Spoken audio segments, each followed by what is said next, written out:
school stuff, people. Grow up and look like a man. God. You know? And then reliability, you know? You can't rely on a child. You know, you tell them to do one thing, you got to go behind him and tell them 5 more times. Right. And you got to understand that that's what you just got to do because they're a child. But as a man, you should be able to handle yours. People should be able to count on you. People should be able to say, hey, I need this. And when you say, I'll do it, you need to get that done. Right. Right? I mean, that's what separates the men from the children. But here in America, they really, they want you to be sorry, you know? Because this way, you can't hold a job down. So now you got to rely on the so-called white man's federal government for funding and housing, okay? And they can do whatever they want with you at that point, you know? We're going to stop funding for this, stop funding for that. Now, you know, they got you by the balls, you know? What you going to do? You don't have any skills, you don't have any patience, you don't have any work history or experience. You're just like a child at that point, right? And that's why you're just going around doing mischief everywhere. Can I got a precept for you? Come You on. made a good point about how a lot of these men trying to be like children. Yeah. And some of them try to be they child friend and be too friendly. Yeah. When we was coming up, we knew who the men were, we knew who the children were. Exactly. You know, where that was a good point. And this is in Ecclesiasticus 30:9. Conquer thy child, and he shall make thee afraid. Like conquer, I mean that's an old English word. It said play with him, like be friendly with him. Conquer thy child, and he shall make thee afraid. Play with him, and he will bring thee to heaviness.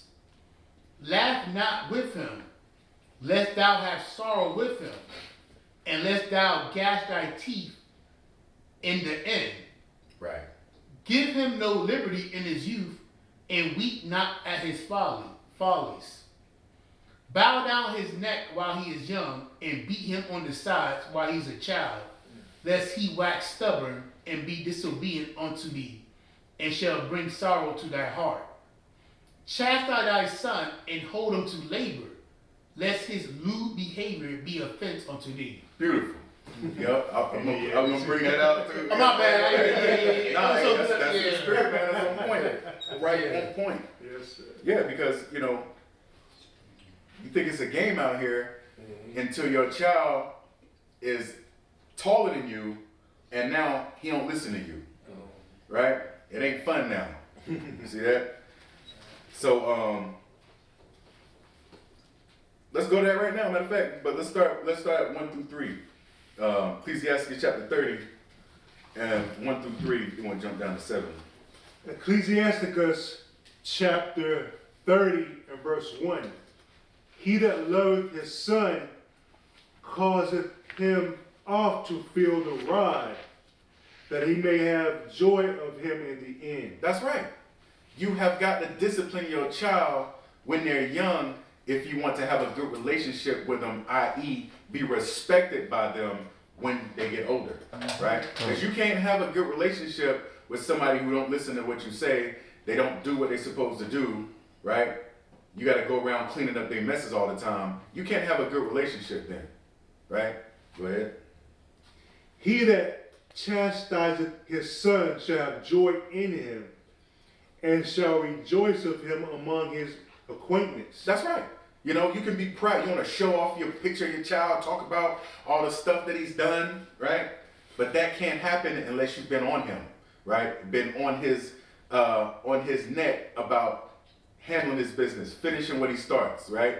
Do a good job, give your best, be respectful. You understand?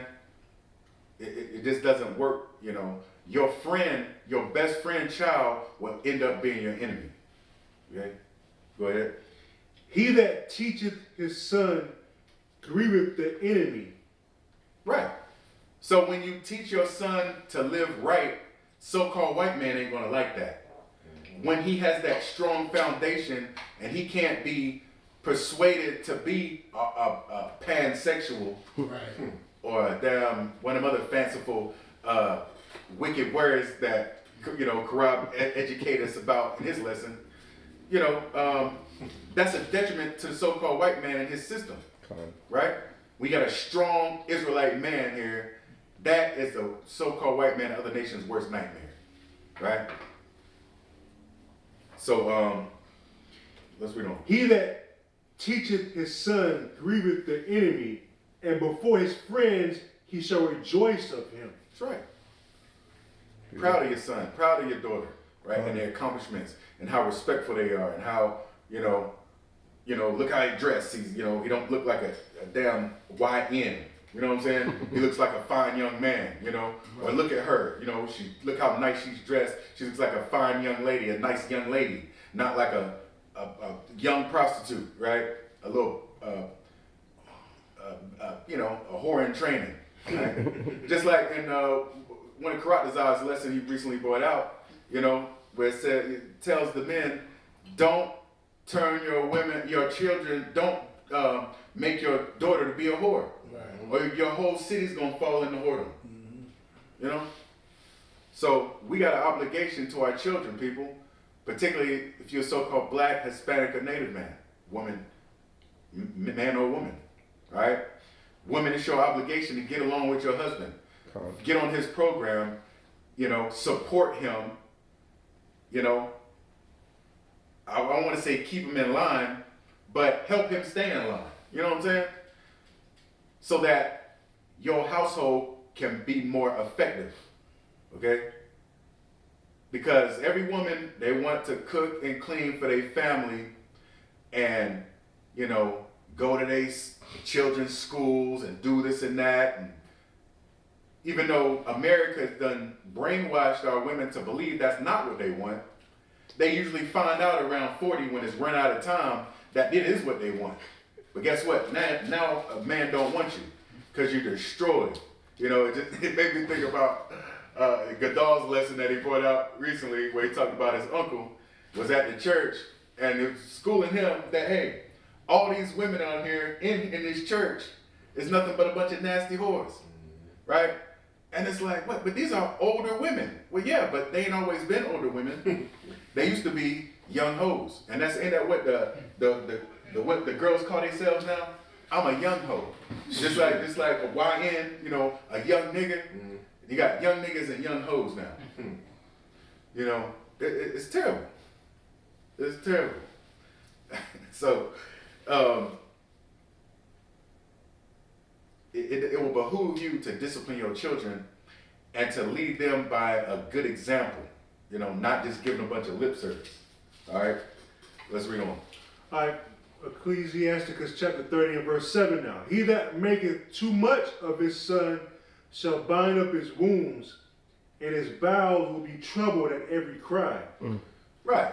You also got to let your child experience his own tough times, and you be there for support, but you can't live his life for him. You can't coddle him, right? You can't shield your child from difficult times, or you're gonna make them weak. Right. Okay? Go ahead. And horse not broken becometh headstrong, and a child left to himself will be willful. Mm. That's right. You can't. You have to constantly correct a child. He don't know a lot of times how to do stuff, right? He might have seen or heard somebody else do it, but you gotta let him know that ain't how we do it. For one, we the Most High's chosen, right? We separate than everybody else. We don't care how little Stanley and little Becky or little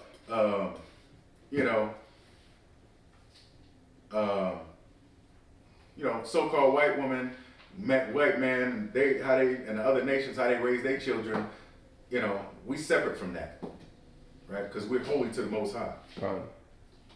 But the kids need to see that, not just hear it. All right, read on. Verse 9. Conquer thy child, and he shall make thee afraid. Play with him, and he will bring thee to heaviness. Laugh not with him, Least thou have sorrow with him, at least thou gnash thy teeth in the end. Give him no